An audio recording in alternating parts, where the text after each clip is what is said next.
The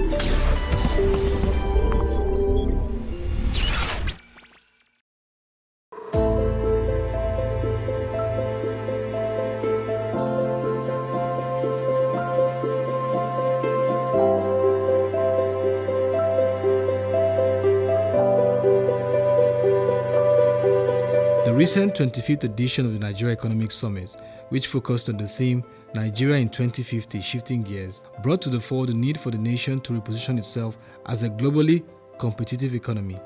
From President Muhammadu Buhari, the special guest of honor, to Mrs. Zainab Ahmed, the Finance, Budget and National Planning Minister, the outcome of the summit was crucial for the economy.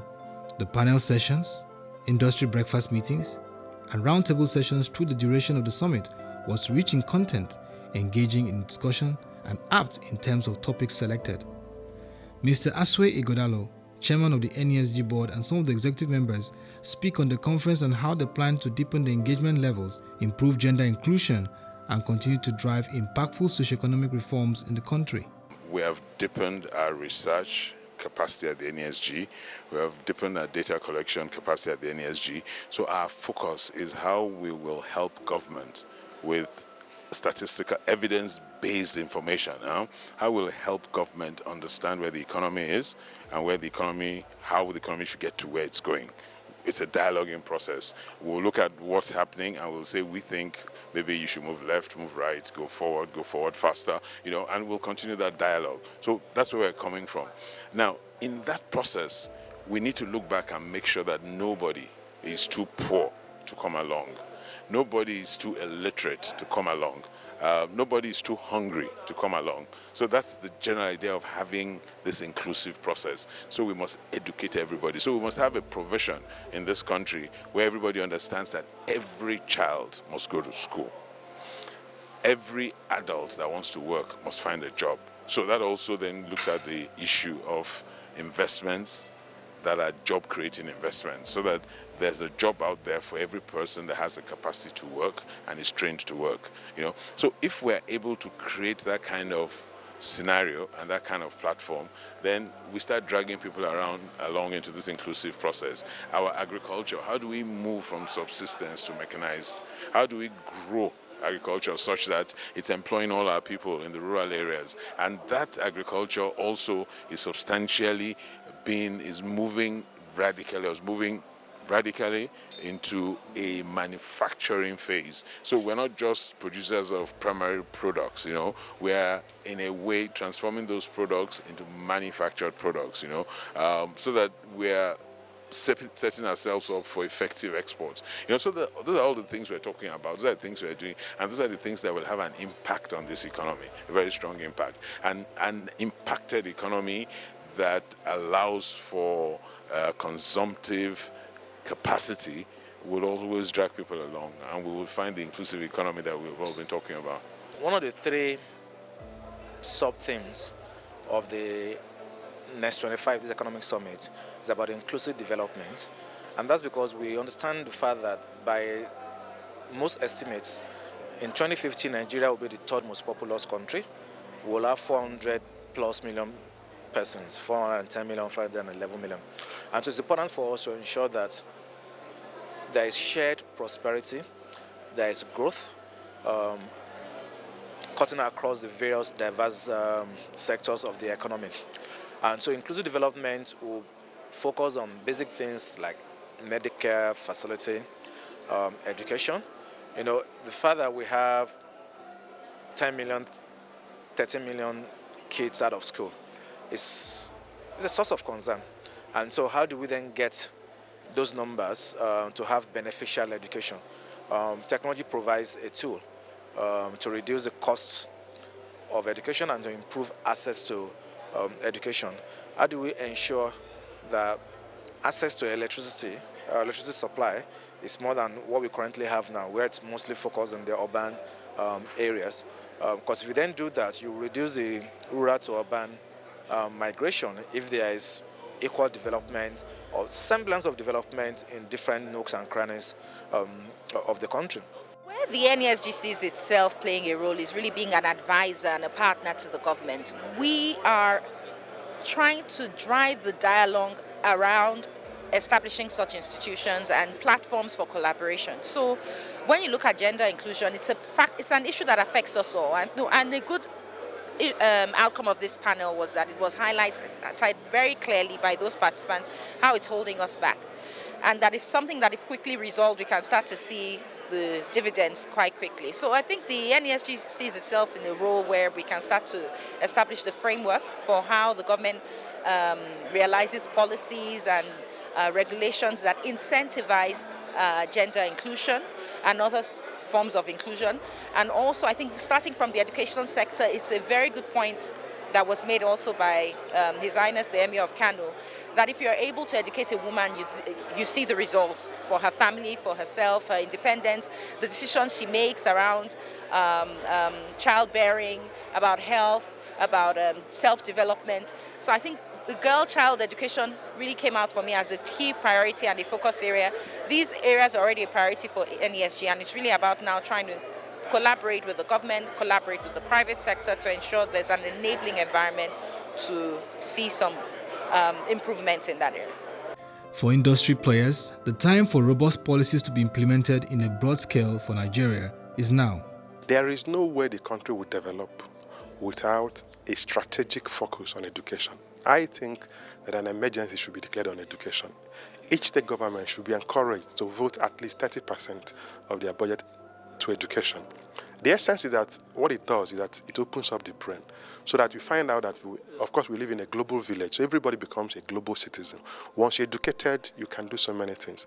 Many Nigerians who are very educated, who are IT literate and educated, are now working for American companies while living in Nigeria. So it means that to get a job, you don't really need to get the job in Nigeria. You can be anywhere and you can get a job anywhere. But the important thing is for you to be educated. And the only way we can drive it is through the subnational government to ensure that competitiveness. So I've asked the governors, in the next 30-something years, you have 410 million. What is your plan for the youths of your state? So when you go to different states of the country, you find that the educational system is completely weak. So we need to rethink the curriculum, we need to rethink the strategy, the teachers. How do you ensure that you have the right teachers who will teach the children? And how do you ensure that you have the teachers who will teach the teachers who will not teach the children? So it is all, it requires an integrated approach to make sure that all the relevant stakeholders are in one place and they ask certain questions and say, what kind of Nigeria do we want in 5 years? What kind of Nigeria do we want in 10 years? And these questions will be asked by different states. What is very important is that, for our tomorrow, we must give our today. And in planning for our tomorrow, we have to start that conversation today. And everybody from his sphere of influence, it's important to do your bit. For us in the agribusiness space, we're doing our bit. I'm talking about Olam here. And with large behemoths like us and the small and medium-scale enterprises as well, upscaling, we can get there. But you see, a journey of 1,000 miles starts with a step. But for us, we've always continuously talked, but never walked the talk. So for us, it's important to walk the talk. It is very, very, very important, and we need to do that now. These conversations are good. We'll be having these conversations. NESG, this is probably my 24th, okay? And the same recurring themes. The world has left us behind. The train has left the station, okay? But even though the train has left the station, the train is still coming back to pick a few people who have been left behind. So we need to jump into that train. Otherwise, our population, which is supposed to be an asset, might in the long run be a liability.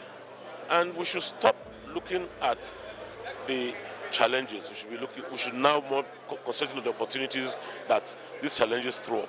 And that, I think, is what we should begin to do and how we should begin to define it.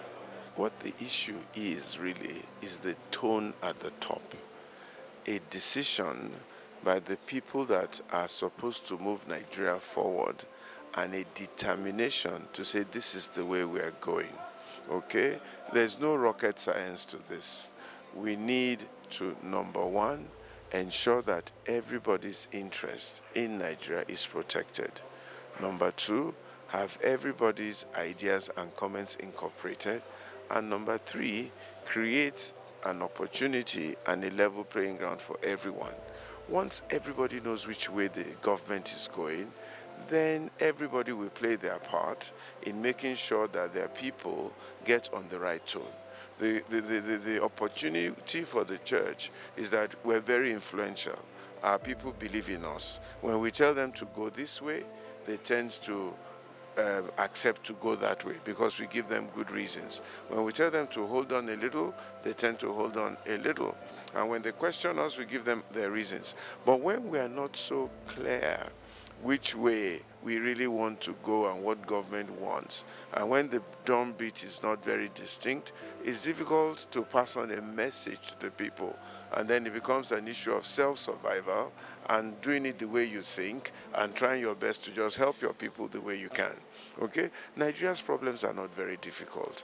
Number one, we need to make sure that we invest in education. Every single Nigerian must be educated. And I'm not saying Nigerian child, I'm saying Nigerian. So there must be adult education for those who are past school going age, and there must be practical education for the young ones. Education for basic literacy and understanding issues, and education for skill development and empowerment. Very, very important. Number two, the basic infrastructure that drives development must be put in place, which simply is power and then some kind of rural or road infrastructure. Then number three, Nigeria must feed itself. We must not import food from anywhere. We will eat what we grow and grow what we eat. That will save us tons of foreign exchange and free money to provide for infrastructure. Then number four, there must be clear policies, a level playing ground. These are the policies of the government.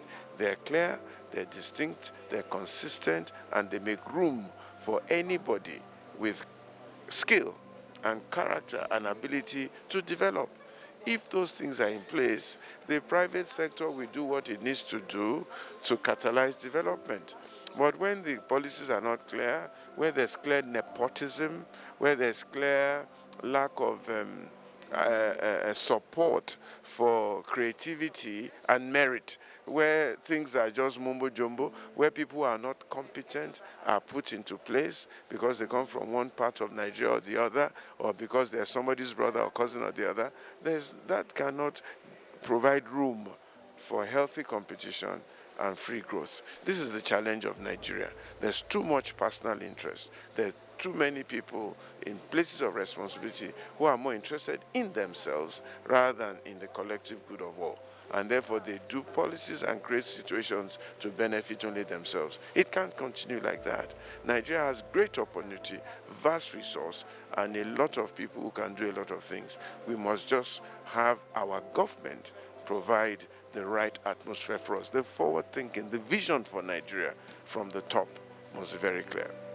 The NESG deserves commendation for its role in shaping key reforms in the area of pension industry, telecommunications, foreign exchange regulations, ease of doing business, seaport and terminal reforms, amongst others, since 1993. Beyond the commendations, Nigeria is facing a dire situation with slow economic growth, revenue challenges, high poverty rate, high out-of-school children index, corrupt practices pervading institutions, regulatory uncertainty, and policy inconsistency.